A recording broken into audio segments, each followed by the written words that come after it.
नमस्कार, स्वागत है आप सभी का पावर ब्रेकफास्ट में। आपके साथ मैं हूं नेहा आनंद। आइए देख लेते हैं कि गुरुवार की सुबह अंतर्राष्ट्रीय बाजारों से हमारे मार्केट्स के लिए कैसे संकेत हैं। तो शुरुआत करेंगे गिफ्ट निफ्टी के साथ, जो कि हम देख रहे हैं बिल्कुल फ्लैटिश परफॉर्मेंस दिखा रहा है। 8 साढ़े 8 पॉइंट्स की कमजोरी है, लेकिन इसके ठीक विपरीत डाउ फ्यूचर्स 34-35 अंकों की स्ट्रेंथ वहां दिख रही है। नैस्डैक फ्यूचर्स में 30-31 अंकों की स्ट्रेंथ है। मजबूती एशियन मार्केट्स में जापानीज मार्केट पर नजर आ रही है, जो कि 362 अंक अब चढ़ गया, और बाकी जितने मार्केट खुल रहे हैं वो 1 से 1.25% की स्ट्रेंथ के साथ खुलते हुए नजर आ रहे हैं। लेकिन उठापटक भारी तो हमने कमोडिटी मार्केट में देखी है, जहां पर सोना, चांदी, बेस मेटल और कच्चा तेल तो 3 महीने की ऊंचाई पर चला गया, और ये सब हुआ है डॉलर इंडेक्स के फिसलने के चलते। तो एग्जैक्टली क्या कुछ हुआ है, डॉलर इंडेक्स क्यों इतनी तेजी से 15 महीने के लोस पर आया है, और आगे कौन सी क्यूज पर रखनी है नजर, पूरी डिटेल लेकर दीपांशु हमारे साथ जुड़ चुके हैं। दीप, मॉर्निंग। डॉलर इंडेक्स बहुत तेजी से गिर गया, अच्छे क्यूज अमेरिकी बाजारों से मिले, तो हुआ क्या एग्जैक्टली, मतलब कैसे ये पॉसिबल हुआ और अब आगे क्या होना है? इन्फ्लेशन की राहत है, और वहीं से हमने देखा पॉजिटिविटी आती लौटती हुई आपको दिखी है। इनफैक्ट पिछले हफ्ते जितना भी नेगेटिव सेंटिमेंट था, जितनी भी गिरावट के मूव्स दिख रहे थे, इस हफ्ते उतनी ही पॉजिटिविटी आपको आती हुई दिख रही है। लगातार हम देख रहे हैं यूएस में दमदार एक्शन आपको बनते हुए दिख रहा है, और तीसरा स्ट्रेट सेशन था जब यूएस के बाजार आपको बढ़त के साथ बंद होते दिखे। जितनी पिछले हफ्ते डाउ ने गिरावट दिखाई थी, ऑलमोस्ट उतनी ही रिकवरी आप इन 3 दिनों में होते हुए देख रहे हैं। तो बहुत ही बढ़िया एक्शन आते हुए दिखा। डाउ करीब 90 अंक ऊपर आपको बंद होते हुए दिखा है। हालांकि देखेंगे तो एंड में थोड़ी प्रॉफिट बुकिंग आई थी, और वैसे दिन के निचले स्तर पर बंद हुआ है, ऊंचाई से 250 अंक फिसल कर बंद हुआ है, बट उसके बावजूद आप देख रहे हैं कि 90 अंक डाउ आपको ऊपर बंद होते हुए दिखा है। उससे तगड़ा एक्शन आपको ब्रॉडर मार्केट्स में आते हुए दिखा। S&P 500, नैस्डैक, रसल 2000, इन सभी में बढ़िया आपको तेजी आती हुई दिखी। 1% से ज्यादा की गेन आपने नैस्डैक में आती हुई दिखी। 15 महीने की ऊंचाई पर नैस्डैक और S&P 500 दोनों आपको दिख रहे हैं। फ्रेश 52 वीक हाई ऑब्वियसली यहां पर बन चुके हैं। 15 महीने की ऊंचाई पर आपको ये दोनों इंडेसेस आते हुए दिख रहे हैं। लगातार पिछले कुछ दिनों से रसल 2000 आउट परफॉर्म कर रहा है, कल भी 1% ऊपर था। तो बहुत ही बढ़िया एक्शन आपने अमेरिकी बाजारों में देखा। ब्रॉड बेस्ड सेक्टोरल पार्टिसिपेशन जो आते हुए पिछले कुछ दिनों से दिख रहा है, वो ट्रेंड अभी भी बरकरार था कल के एक्शन में। ऑफकोर्स दिग्गज आईटी शेयर्स की तरफ से आपने जबरदस्त खरीदारी आती हुई देखी है, तो उसका सहारा मिला है। सेमीकंडक्टर शेयर्स आपको बढ़िया एक्शन में दिखे। आज कुछ अहम नतीजे भी आने वाले हैं, कल ऑफकोर्स बैंक्स के नतीजे आने वाले हैं, जिस पर बाजार की नजर रहेगी। पर बहुत ही बढ़िया आपको बाजार में एक्शन आते हुए दिखा, और ये एक्शन आया है महंगाई के गिरने से, और जो बड़ी बड़ी राहत आपको महंगाई के आंकड़ों पर आती हुई दिख रही है। जून की महंगाई का आंकड़ा आपको आते हुए दिखा, मई में 4% से गिरकर अब जून में 3% आपको यूएस सीपीआई इन्फ्लेशन आते हुए दिख रहा है। अनुमान 3.1% का था।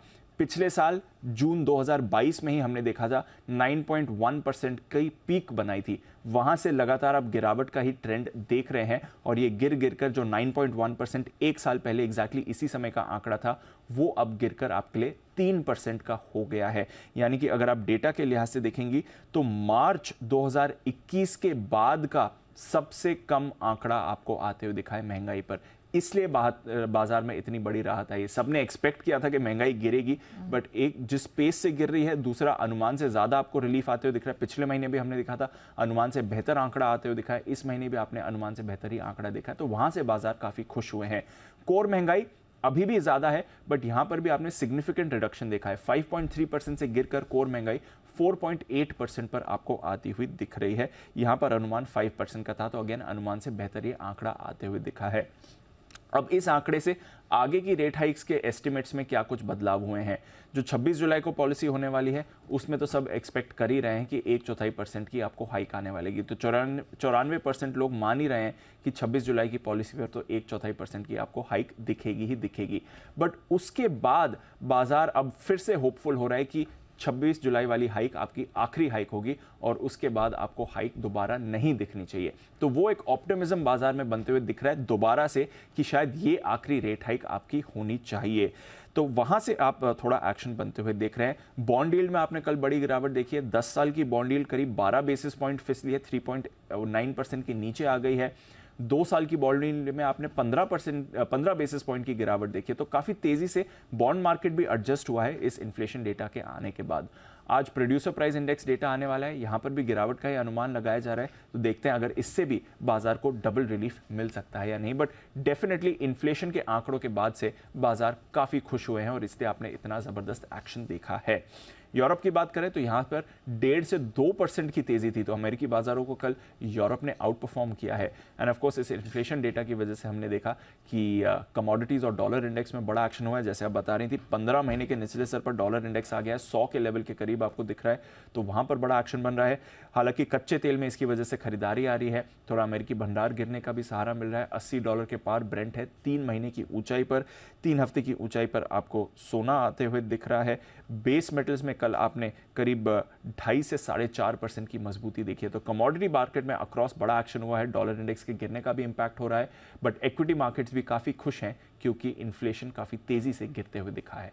तो जबरदस्त एक्शन हमने बनते हुए देखा है। ऑफ कोर्स देखना होगा कि जो बाकी एसेट क्लासेस हैं और आज हमारा ही मार्केट है वो किस प्रकार से यहाँ पर रिएक्ट करता हुआ दिखता है। धन्यवाद पूरी डिटेल दर्शकों के सामने रखने के लिए। आइए अब देख लेते हैं कि कल यानी कि बुधवार को संस्थागत निवेशकों का प्रदर्शन कैसा देखने को मिला। तो अब तक हम देख रहे थे एफआईआईज की तरफ से दमदार खरीदारी हुई। कैश स्पेस में हमने हालांकि कल 1250 करोड़ के आसपास की बिकवाली रजिस्टर होते हुए देखी है। हालांकि घरेलू संस्थागत निवेशकों ने यहाँ पर 437 करोड़ के आसपास की खरीद रजिस्टर की है। तो अब जिस प्रकार के धुआंधार संकेत इंटरनेशनल मार्केट से मिलते हुए दिखाई दे रहे हैं, इनके दम पर हमारे मार्केट्स में आज कैसा रिएक्शन देखने को मिल सकता है, क्या रणनीति हो सकती है, सब पर बात करने के लिए जी बिजनेस के मैनेजिंग एडिटर अनिल सिंह भी हमारे साथ जुड़ चुके हैं।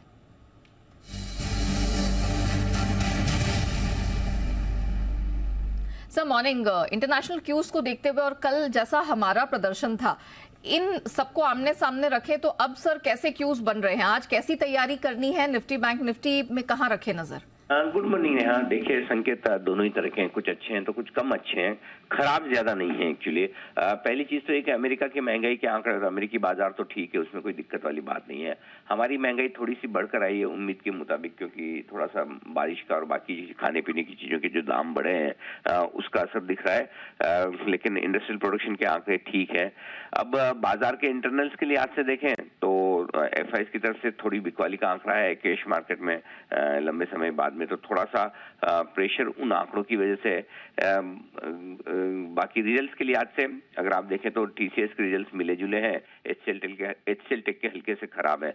सो लोकल फैक्टर्स सपोर्टिव कम है और इंटरनेशनल फैक्टर्स ठीक है। इन दोनों के बीच में आप ट्रेडिंग रेंज के नजदीक हैं, जो सिरा है जहां पर हम बार बार सपोर्ट ले रहे हैं वो 19,300 19,350 है आज के लिए भी, क्योंकि आज वीकली एक्सपायरी का भी दिन है और उस वजह से भी थोड़ा सा आपको उतार चढ़ाव नजर आ सकता है। तो 19,300 के ऊपर जब तक टिके हुए हैं बाजार तब तक तो कोई खास समस्या है नहीं, तो 300-350 को सपोर्ट मानकर चलें और ऊपरी स्तरों पर 19,500 के आसपास आते ही प्रॉफिट बुकिंग आती है, तो 19,435 से 19,500 की रेंज है जो हायर एंड का काम करेगी। इस रेंज पर आने पर आपको प्रॉफिट बुकिंग और शॉर्ट दोनों ही करने चाहिए। बैंक निफ्टी का जहां तक सवाल है, लगातार 4 दिनों से कमजोर है, बैंक निफ्टी में कहीं कोई खास रिकवरी भी नहीं आ रही और कोई मजबूती भी नहीं दिख रही, तो दिक्कत बैंक निफ्टी में ज्यादा है निफ्टी के मुकाबले में। और ऐसे में बैंक निफ्टी अब एक इंपॉर्टेंट सपोर्ट के आसपास पहुंच रहा है, वो है 44,450 से 44,525। ये पहला और इम्पोर्टेंट सपोर्ट है दिन के लिए, ये होल्ड होना चाहिए। अगर इसके नीचे आते तो 44,100 44,300 की रेंज में पहुंच सकते हैं, लेकिन फिलहाल मैं सोचता हूँ शायद 44,450 525 की रेंज को होल्ड करेगा।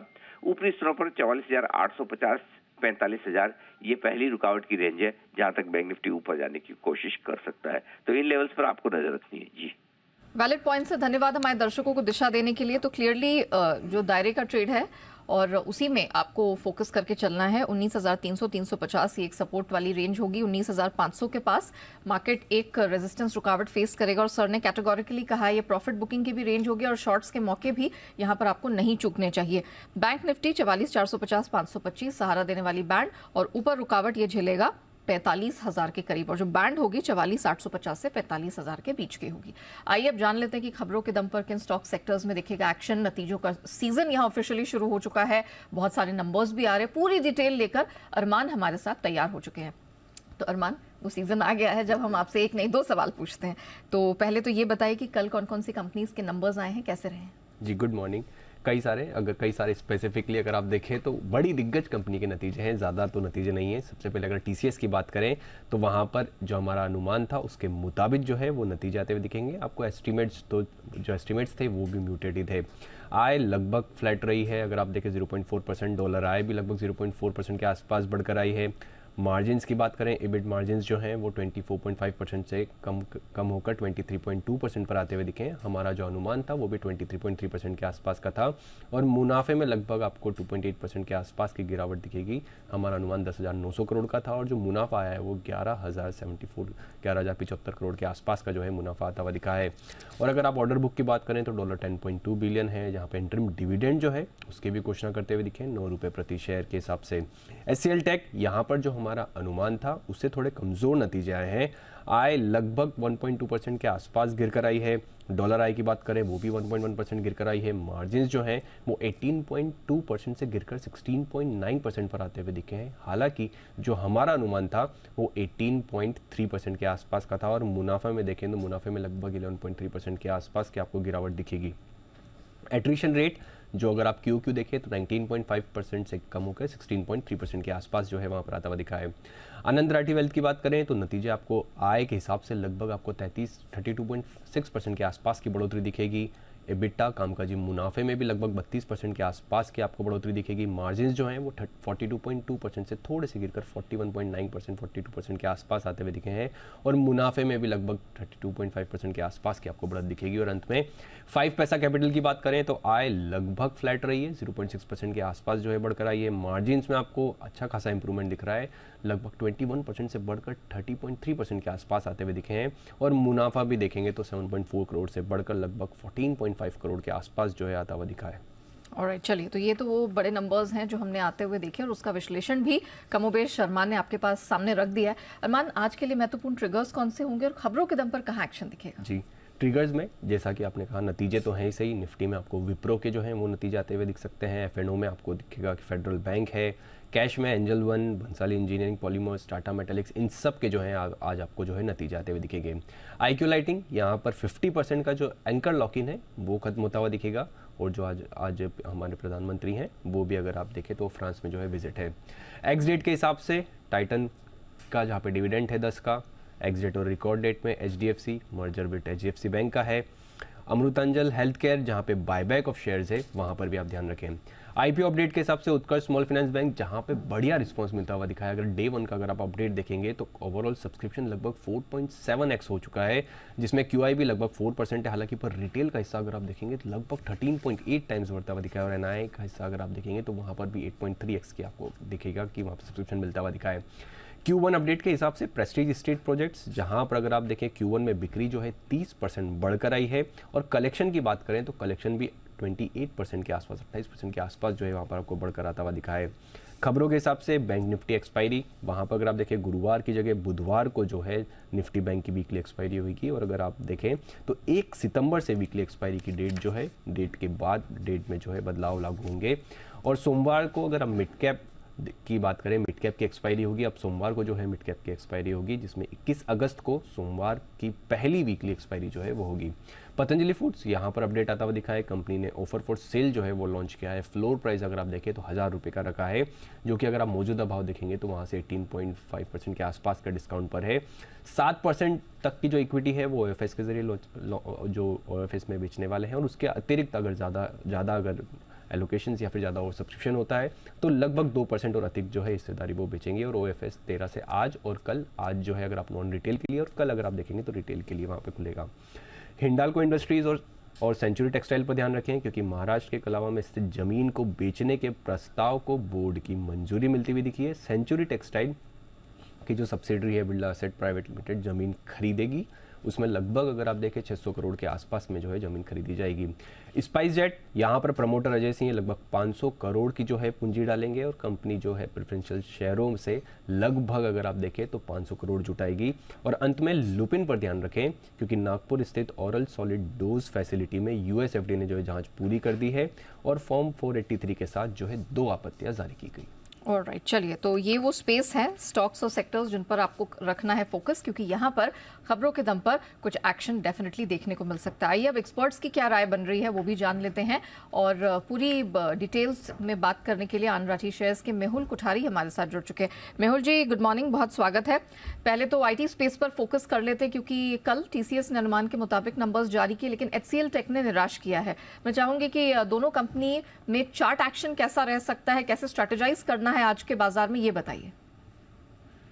Good morning Neha ji. देखिए, पहले हम HCL टेक की बात करते हैं। HCL टेक की बात करें, जो रिजल्ट खराब आया, मुझे लगता है कि पहले से डिस्काउंट करना शुरू कर दिया था। पिछले 5 दिन में हम देखें तो 1200 से करीबन 1100 तक का भाव है, तो ये 1110 के पास क्लोजिंग है। हो सकता है आज थोड़ा सा नीचे तक रिएक्शन और 2 से 3% नीचे खुले।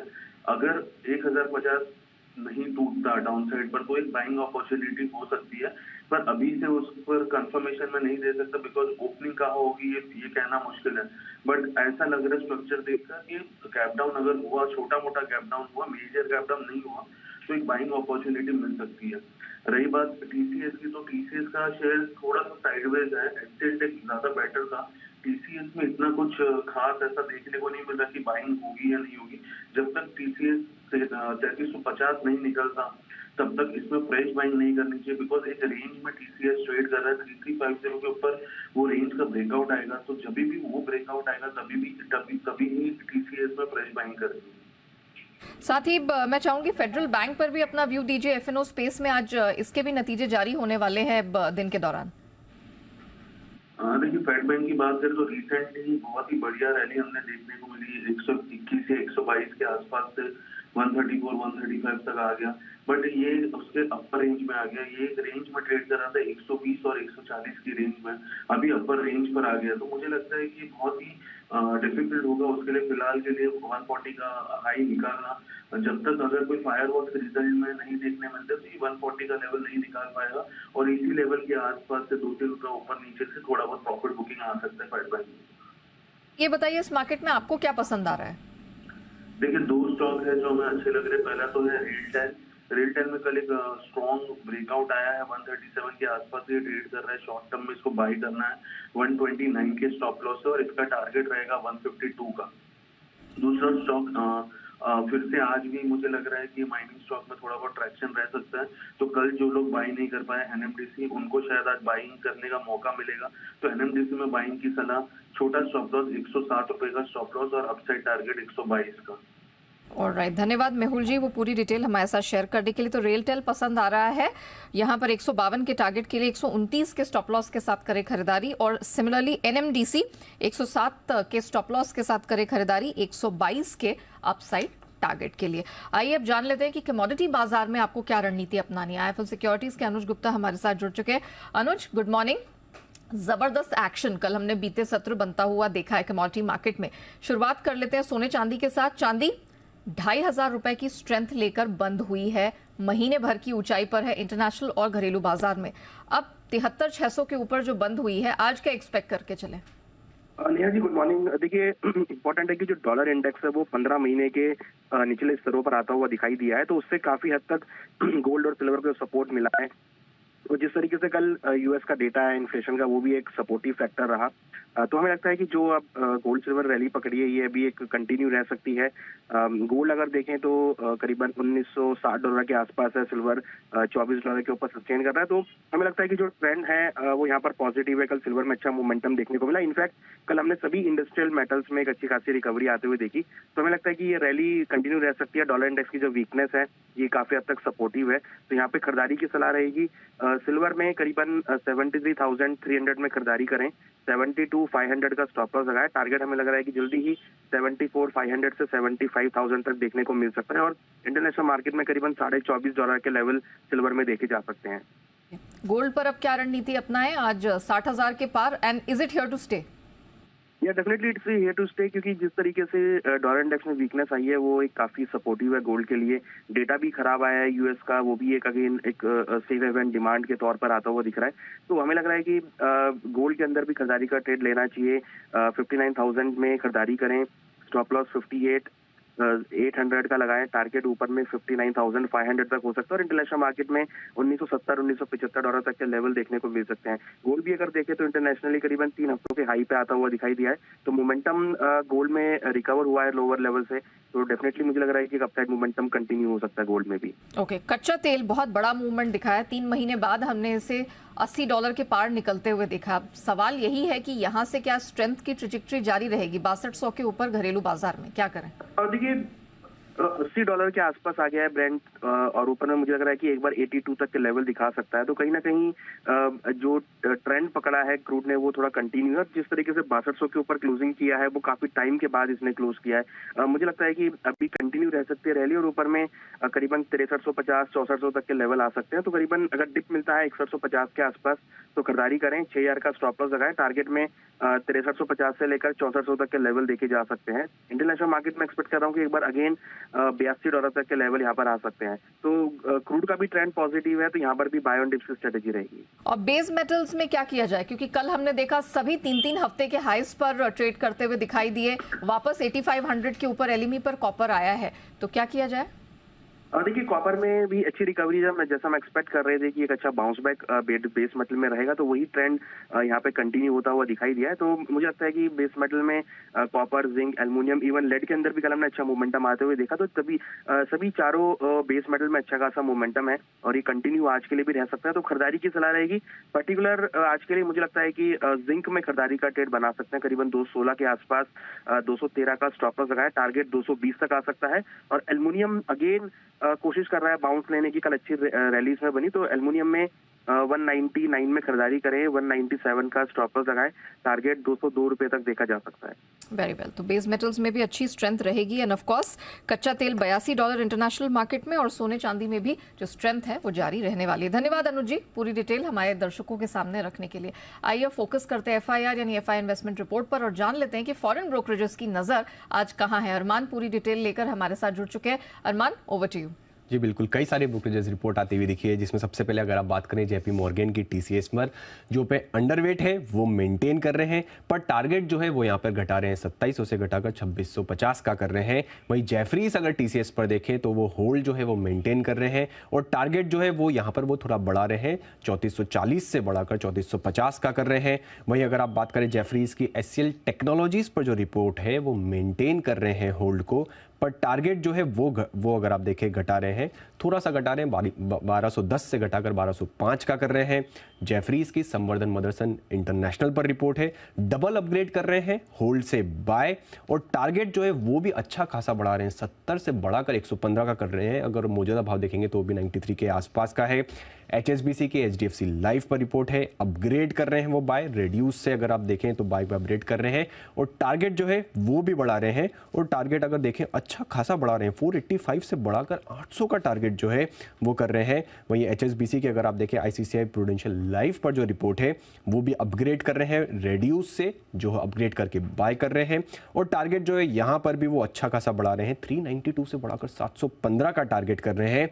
और HSBC की इंटरग्लोब एविएशन पर रिपोर्ट है जिसमें वो डबल अपग्रेड कर रहे हैं, यहाँ पर होल्ड से बाय कर रहे हैं और टारगेट यहाँ पर भी अच्छा खासा बढ़ा रहे हैं, 1750 1756 के आसपास जो उनका टारगेट था उसको बढ़ाकर 3250 का कर रहे हैं। और अंत में HSBC स्पाइस जेट पर जो उनकी रिपोर्ट है वहाँ पर भी वो जो है डबल अपग्रेड कर रहे हैं, रेड्यूस से होल्ड कर रहे हैं, और टारगेट जो है यहाँ पर भी बढ़ा रहे हैं, 28 से बढ़ाकर 31.6 का कर रहे हैं। तो बहुत सारे स्टॉक्स, बहुत सारे सेक्टर्स आज हैं फॉरेन ब्रोकरेजेस के रेडार पर। धन्यवाद अरमान पूरी डिटेल के लिए। आइए इसी के साथ पावर ब्रेकफास्ट को यहीं रैप अप करते हैं, लेकिन बने रहिएगा जी बिजनेस के साथ।